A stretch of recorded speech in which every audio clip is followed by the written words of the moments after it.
Lesson 101, From Perception to Knowledge. All healing is a release from the past. That is why the Holy Spirit is the only healer. He teaches that the past does not exist, a fact which belongs to the sphere of knowledge, and which, therefore, no one in the world can know. It would indeed be impossible to be in the world with this knowledge. For the mind that knows with this unequivocally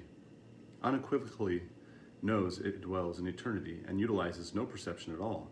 It therefore does not consider where it is, because the concept where does not mean anything to it.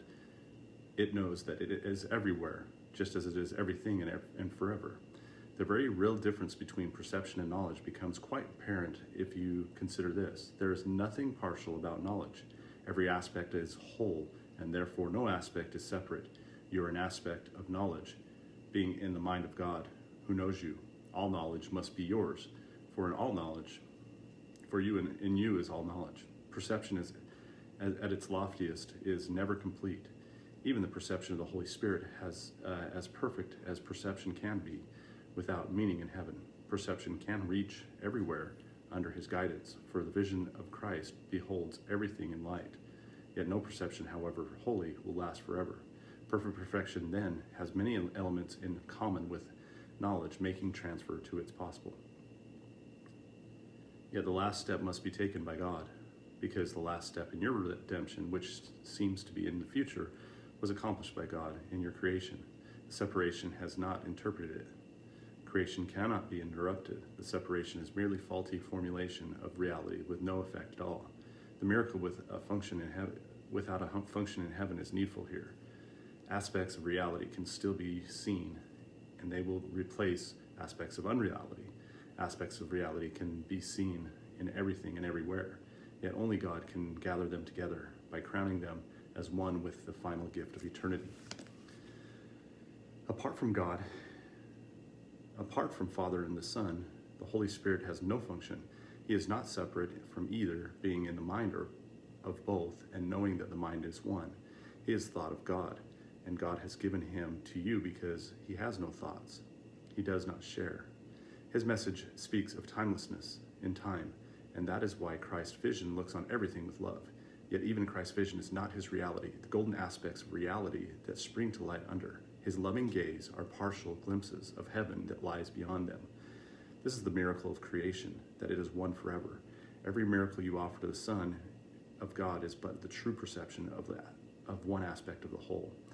Though every aspect is the whole, you cannot know this until you see that every aspect is the same, perceived in the same light, and therefore one. Everyone seen without the past thus brings you nearer to the end of time by bringing healed and the healing sight into the darkness, and enabling the world to see. For light must come into the darkened world to make Christ's vision possible even here. Help him to give his gift of light to all who think they wander in the darkness, and let him gather them into his quiet sight that makes them one. They are all the same, all beautiful and equal in their holiness, and he will offer them unto his Father as they are offered unto him. There is one miracle as there is one reality, and every miracle you do contains them all, as every aspect of reality you see blends quietly into one reality of God. The only miracle that ever was is God's most holy Son, created in the one reality that is the Father. Christ's vision is his gift to you. His being is his Father's gift to him. Be content with healing, for Christ's gift you can bestow, and your Father's gift you cannot lose. Offer Christ's gift to everyone and everywhere, for miracles offered the Son of God through the Holy Spirit attune you to reality.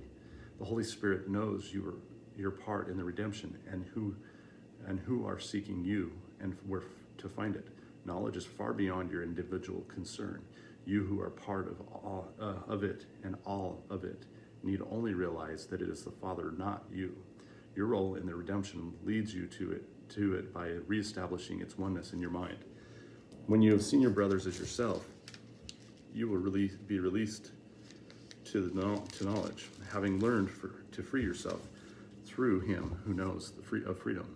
Unite with me under the holy banner of his teaching, and as we grow in strength, the power of God's Son will move in us. We will leave no one untouched and no one left alone, and suddenly time will be forever, and we will all unite in eternity of God the Father. The holy light you saw outside of yourself in every miracle you offered to your brother will be returned to you. And knowing that light is in you, your creations will be there with you as you are in your Father. As miracles in the world join you to your brothers, so do your creations establish your fatherhood in heaven. You are the witnesses to the fatherhood of God, and he has given you the power to create the witnesses to yours, which is as his. Deny a brother here, and you deny a witness to your fatherhood in heaven. The miracle that God created is perfect, as are miracles that are you establish in his name. They need no healing, nor do you, when you accept them. Yet in the world your perfection is unwitnessed. God knows it, but you do not. And so you do not share his witnesses to it, nor do you witness unto him, for reality is witnessed to as one.